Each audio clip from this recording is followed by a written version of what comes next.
Hi there, Lindsay here, the Frugal Crafter. It is Sat Chat time. I hope you're having a wonderful week, and I feel like it's been so long since I talked to you guys. I just got back from Italy. Of course, the last 3 Sat Chats were pre-recorded because, well, they're all pre-recorded, but I mean like pre-leaving for Italy recorded, or the last two. Last two, I don't know. Anyway, I'm just happy to be back here and chatting with you. It was an amazing trip. We lucked out. We lucked out because now I'm seeing on the news all, like, so many airports and airspaces have been shut down and flights have been delayed because of the government shutdown. I was worried about that. I was worried about that leaving the US, but we flew out of Bangor. Bangor is very it's a very small airport. It's very easy to get in and out of. But then when we landed at JFK, we were delayed a bit. There was another like plane that had to emergency land right before us. I'm not sure why. And they had to there were a couple people that had really tight connections. They left the plane first, and then I mean, we had to book it right to the next gate, and we made it. But they were starting to board by the time we got there. And then I mean, those were the only close calls. And then coming back, we had a really long layover. But it was, other than that, I mean, it was very smooth. We didn't run into any issues. So, but yeah, like this week would have been a different story because stuff is, like, I'm seeing on the news getting delayed and closed down and stuff. And I went a couple days early just to be safe. So, it was fun. Glad to be home because I'm kind of a country mouse, and it's and I work from home. I work in solitude, and it's different to be up and teaching in front of real people, in front of like physical people in front of you every day. But it's also like invigorating, you know, because you get to see what other people are doing while they're doing it, and you get to, I think it helps be an online teacher when you are also an in-person teacher, because you can anticipate problems where people might stumble with your instruction. If like you're only teaching online, you might not realize that something you say is not very clear, or that a stroke that you're pulling with your brush is really difficult to grasp for a beginner. But then when you're doing it in front of people and you're seeing like people attempt a stroke or attempt something, and it's like, oh, then you can see exactly how they're moving their hand, because, oh, they're making that harder on themselves because they're trying to move their hand rather than let the brush do it. You know, just different things like that, that when you see people in front of you doing that, you'll remember that. So when you're demoing it online, you can be like, and I know you want to go like this, but seriously, just pull the stroke. You know what I mean? It's just, you can, you get a greater appreciation and a greater understanding of what your students will be going through. And I mean, I taught in person for years before I came online, but you get rusty at it. I teach a few times a year in person, but for the most part, it's online.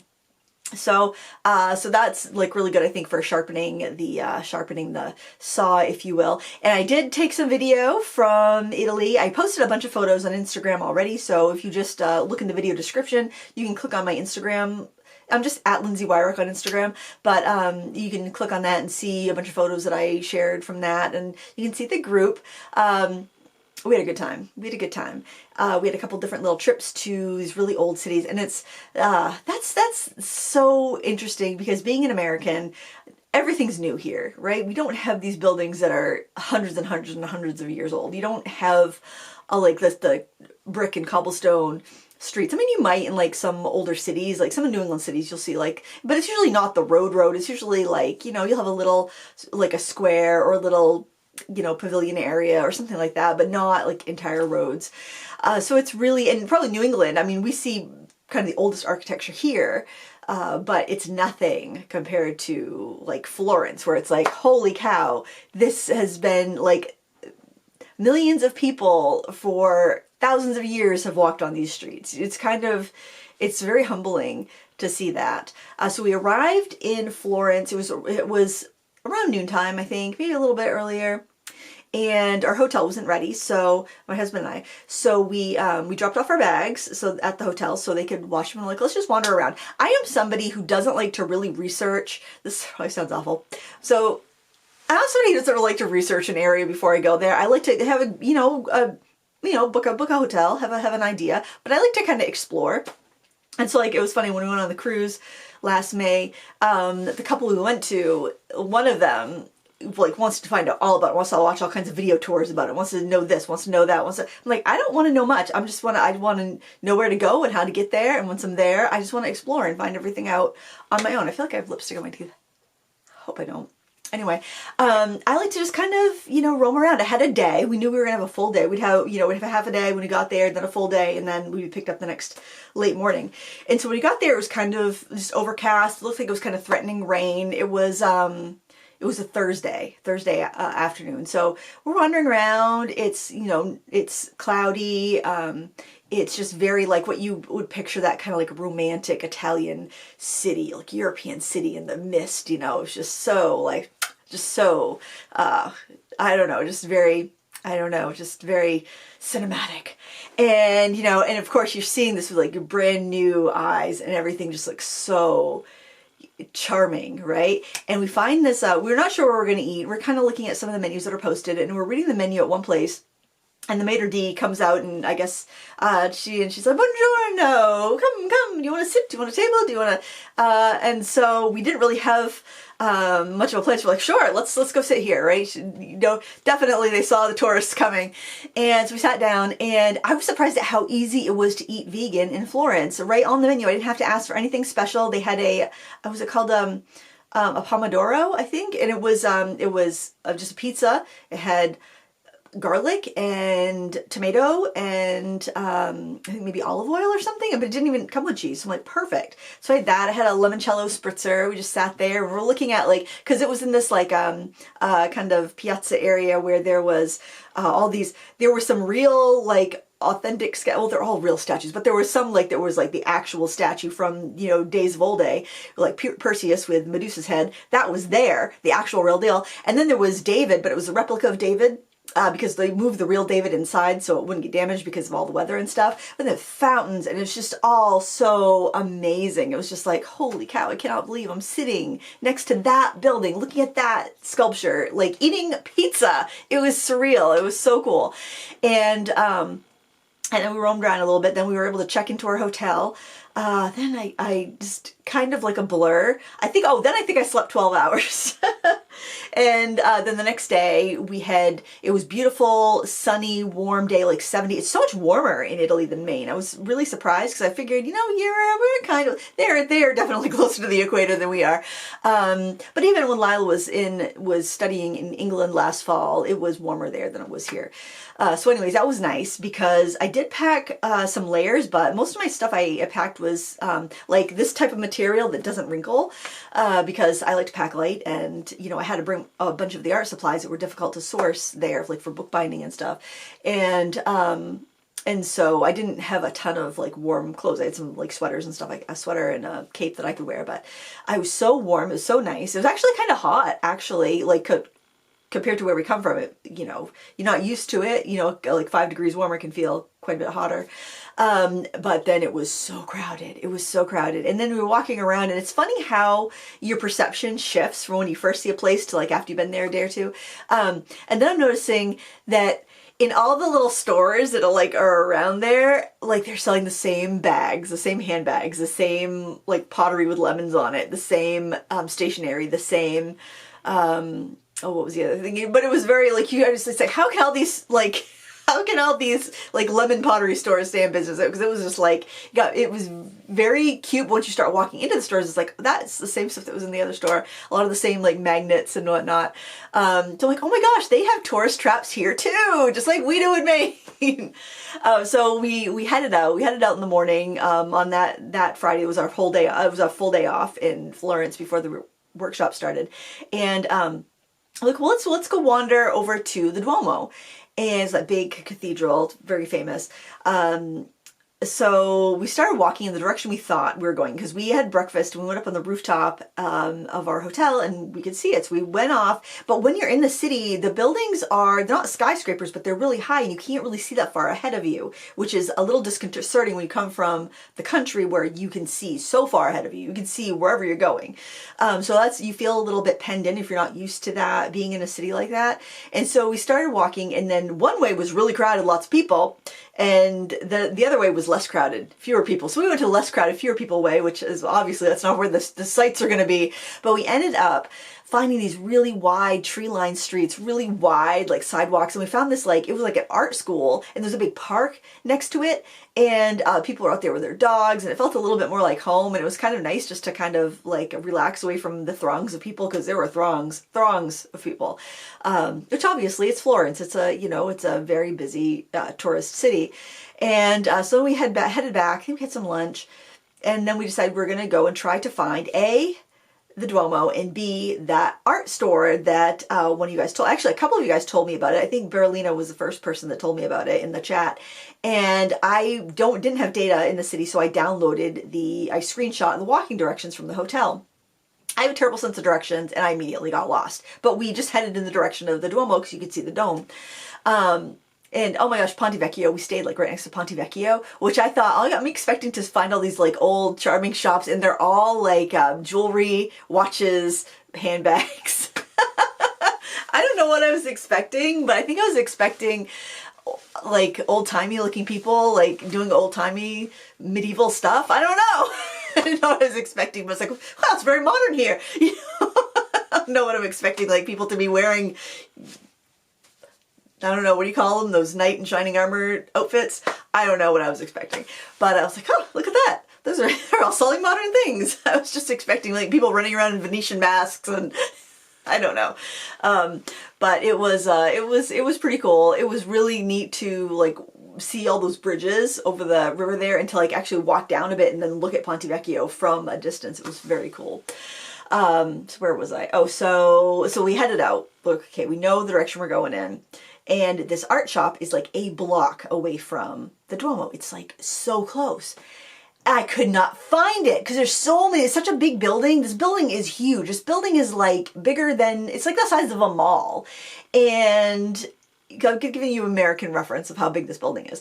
And everything is so ornate. Like you look at it, one section of this church and it's like sculptures and tiles and everything is just so ornate that like you can't even look at it all. There's too much to look at. It was just like overwhelming how much decoration. That's without even going in to the building. It's just so grand.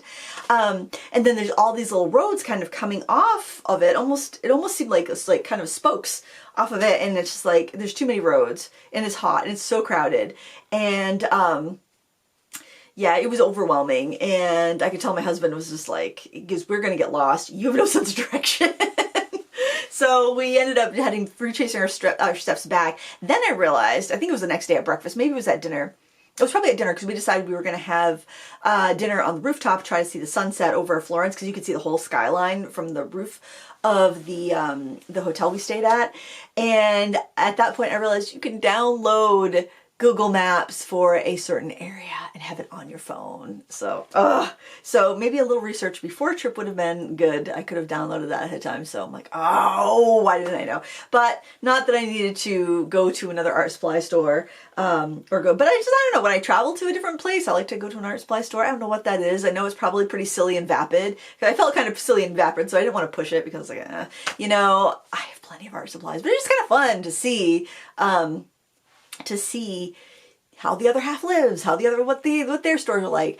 I'm not a shopper, so I'm not excited about the handbags or the fashion or the watches or the jewelry or any other the knickknacks that they were selling. I don't buy souvenirs. My sketchbook is my souvenir, right?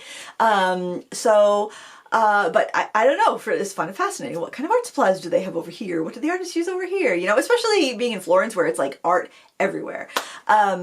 So didn't make it there. That's the only like regret I have. It's not even that big of a regret, but that would have been cool to see. I didn't buy much. I bought a little, I didn't bring it down here. I bought this skinny little calendar. I'd seen it in a few there's a lot of bookstores too, which is kind of cool. I love bookstores. So I did pop into a few bookstores. And I found a vegan, sweet shop, it was right next to the hotel where we stayed too. So that was like perfect timing or perfect location. And I had one thing and it was so rich that it's like, okay, I'm done for sweets for the day. I kept seeing this little calendar. It was like a long skinny calendar and it said Florence on there, which is like Italian for Florence, and had all these like scenes and things from Florence. And I'm like, I'm gonna buy that. That's really nice. And it's got, instead of it being like a grid calendar, it's like got a list. And my friend Jen, who went on the trip, she's from Holland. Well, she's actually from Nebraska, but then she moved to Holland when she fell in love and moved to Holland. And she's like, oh, that's a type of calendar in Holland you hang in your bathroom and you write people's birthdays on. And I thought that was so funny. I'm not hanging it in the bathroom, but I love the idea of writing the birthdays on, because what I do is I just put them in my Google Calendar. So I am reminded, but I think actually I should hang it on my little armoire where I keep all my greeting cards that I make, and then write everyone's birthdays on it, so then I can like flip it. I can use it as a perpetual calendar, and then it'll be a souvenir from the trip, and then I'll know I won't miss a birthday. So best laid plans, right? Best laid plans. For somebody who makes cards, I am awful at sending cards. Thank you cards will come 6 months after the gift. So sorry, friends. But yeah, it's I thought that would be a really cool way to display that, and then I'd always have that on my little door and I could remember Florence. But it was a really fun week. I'll do a video. I took footage from the students who wanted to share their artwork. I did the kind of little art show and tell, and I showed my artwork in that video too. I did put a couple little paintings around. I have these 3 here that I think I want to do. I think I want to frame this one. This was right out in the back of the estate. This one right here was a demo I did inside from a photo that one of the students took that was also at the estate. And then this one was in a different part of the estate.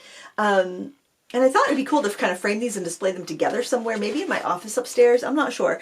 But I just thought they go really well together because like the colors and the lightings and stuff. We did a sunrise together, and I gave that to the venue as a thank you gift for the wonderful week.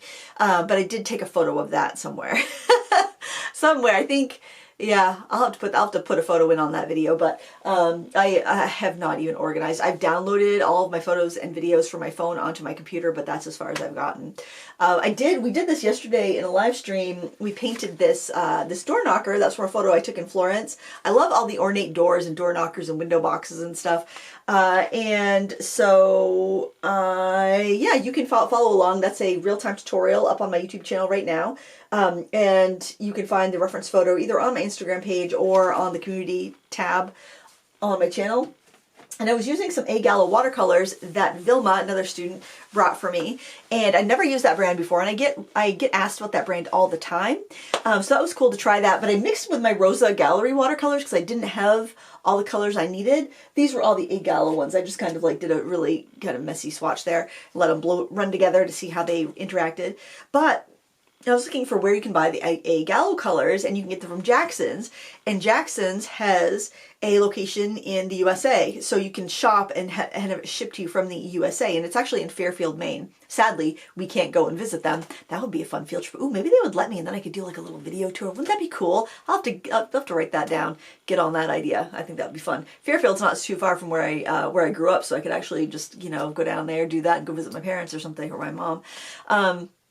And my sister, but oh, and they also sell Rosa Gallery, and I didn't know they have open stock pans, maybe tubes too, of Rosa Gallery colors, because I ordered some from Etsy, and the price was phenomenal, but the shipping and shipping and handling charges were kind of high because they were coming from Ukraine, and I think I paid like $2 for a full pan and $4 for a 10 ml tube, so they're a little bit more expensive at Jackson's, but now with the tariffs for ordering from Ukraine or Poland, it might work out to be more, than it might get held up and stuff. So if you could order it right from a USA location, I think that would be really good.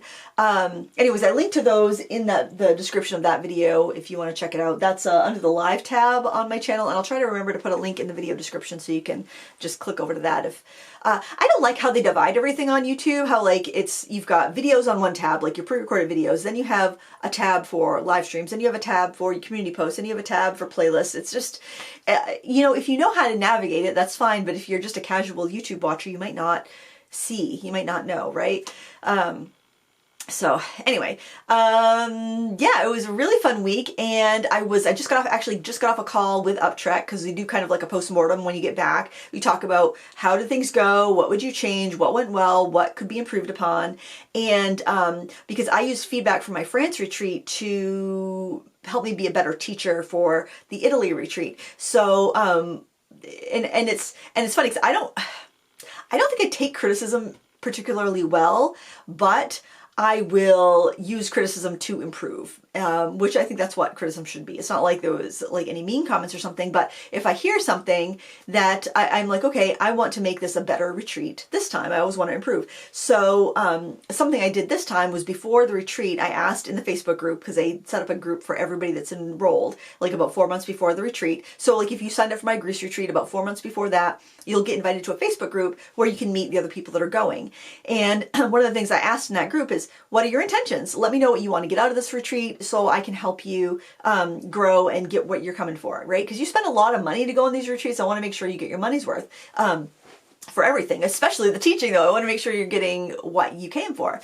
And and so people posted what they wanted to learn to do better, and I used that information to kind of plan the demos that I wanted to do, because it was very like my first retreat, I was kind of like learning the ropes, and it was a little bit very easy breezy, and it wasn't as structured, and I feel like I should have had more structure, and that was one of the comments that I got. They would like a little bit more structure. So I decided for this retreat I was going to take the information that I got from the group, and I was going to figure out demos I could do every day. So like the first day we built a sketchbook and we did kind of an icebreaker of just sketching our supplies. Then the next day I did a demo on let's make mud on purpose, but let's paint one of these beautiful stony walls, you know, because there's all these like exposed stones and brick and, you know, cracked stucco and stuff like that. It's just so gorgeous and old and just stuff you don't see here, right? So, and also then you're not afraid of mixing mud because you're making it on purpose. And if you make it on purpose, it's neutral colors and not mud. So let's get people to not be afraid of that. Let's get people not to be afraid to use the pages in their beautiful sketchbook they just made. And then we just did some swatching roses. And, you know, just basically let's get used to warm up, let's get used to our supplies, let's get to know each other. And then we had a trip. We took a ton of photos, and then when we came back to the venue, we took one of the photos from the trip and we all did it together. And I had a projector that I could use. It wasn't like crystal clear, perfect, ideal, but it was better than nothing. And that way I could have it up on the screen and everyone could be sitting at their tables and looking up, and I could get up and move around and look every so often to make sure people were, if anyone was having problems, that I could address or help them solve any issues. And then, you know, took requests if anybody had a specific thing they wanted to work on. And I just said, if you want to work on your own thing, go ahead, but I'm going to have demos. So if you want to follow along with that, if you don't know what you want to paint, you can just follow along the demos, you know, no judgment, do what you want to do. And we had some good weather. It was supposed to be kind of a washout, but we actually had some really beautiful days. And so we went outside, did a demo. We did, this one was demoed outside, and it was just gorgeous because there was this was from like a little patio, so there was plenty of chairs for people to sit if they wanted to. I had found an easel on the property and I was able to use that. And so have it all up, and yeah, it worked out really well. So there was demos for those that wanted them, or they could do their own thing, and I think that worked out really well. I gave them all little sketchbooks so they could have something small to take into towns with them if they wanted to sit and sketch for a bit, like if the walking around was too much. Some of them are very hilly, very uneven. So I asked about Greece because when the location in France was very like easy to get around, very flat. But the place in Italy we were kind of staying at the bottom of this hill, and it was challenging, but they had a golf cart they took people back and forth with. But like when you're in those old cities and stuff, it can be very challenging to get around those places. So I asked about Greece, like how is that going to be for folks that may have mobility issues, may use a walker or a cane, something like that. And they said it would be very similar to the France retreat. So if you were thinking about going to Greece and you had questions about that, you can email Uptrek, and you can ask them very specific questions, and they will tell you exactly if they think it is doable for your condition. But they said there is a short flight of stairs from the place where we're staying and having our classes and stuff down to the beach if you want to go down to the beach. But other than that, they said it's pretty flat and easy to get around, and everything is very centrally located, so it's not as sprawling as the place in Italy where we stayed. So So I'm feeling really good about that, because that was a concern that I had, because my audience, my students and stuff tend to be my age and older, and I just don't want anyone to feel confined, like they can't get around or go to all the places or do all the things that they want to do. But like, yeah, and if you're even considering somebody else's uptrek retreat, and you're wondering if the location is like how strenuous it would be, you can always just ask them. They're very responsive to that. But yeah, it went really well. I'm really excited for Greece, so I think it's gonna be fun. I think I want to watch Mamma Mia again, that movie, because that takes place in Greece, and that just kind of get psyched up for it. But May in Greece, I think, is just going to be so beautiful, so warm and sunny. And apparently the place where our art classes are in Greece, it's like it's just like, what do they call it? Was it a pavilion? Anyway, natural light streaming in from the whole like ceiling. So that's going to be amazing. That's going to be so nice. We had to, one of my students was an architect, and she moved the lights around to help like even out the lighting a little bit better. She's like, something's not right here. And she moved them all around. It's like, well, I'm glad you did it, because I didn't even ask her. She was like, I think we can do better, and moved the lights around. Everyone had their own lamp on their table, and there was an overhead light, and there was some big like kind of ring lights, but just, you know, having that knowledge, somebody that has that knowledge to like move this stuff around made all the difference. It was really great. But yeah, I'm a little bit tired this week. I planned a light week. I had a couple projects that I had to get started on this week. But other than that, I'm like, I'm going to keep it really light, because I knew I was going to be tired. I haven't had too much jet lag, because when we were coming back, we had this like 13-hour layover because of the time change, because it was like fall back. First we thought we had like an hour to get from one plane to the next. No, we had 12 hours. And then, or 11 hours, no, we had 12 hours. Then we realized the time change was like 13 hours. And if I knew we had to like, when we landed at JFK, we had to collect our bags and like go through customs, collect your bags, and then check back in, which you couldn't do for 4 more hours. So we're like hanging out in the terminal, like before you can even check back into the airport.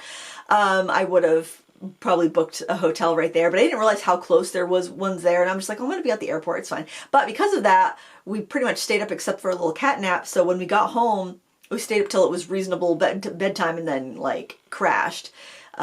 So pretty much on normal time. I have been waking up around 4:30, unfortunately, but I do have a little bit of early waking insomnia sometimes, which is probably a little bit exacerbated.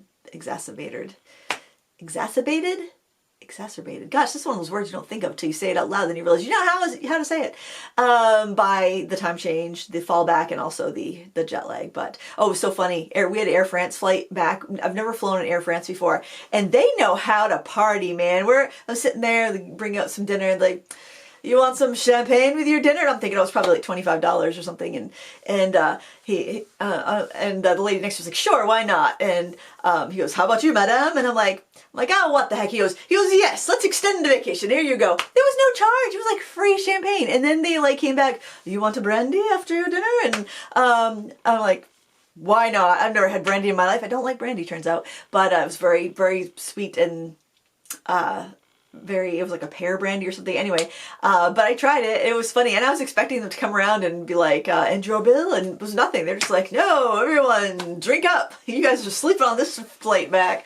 I didn't fall asleep. I watched The Curious Case of Benjamin Button. It was I've always meant to see it, and it was on the movie thing. But anyway, there you have it. Thank you so much for watching. I'll have a link to the Greece retreat if you want to join me for a retreat next year, and anything else I mentioned that I can remember. Anyway, thank you so much for watching, and until next time, happy crafting. Bye!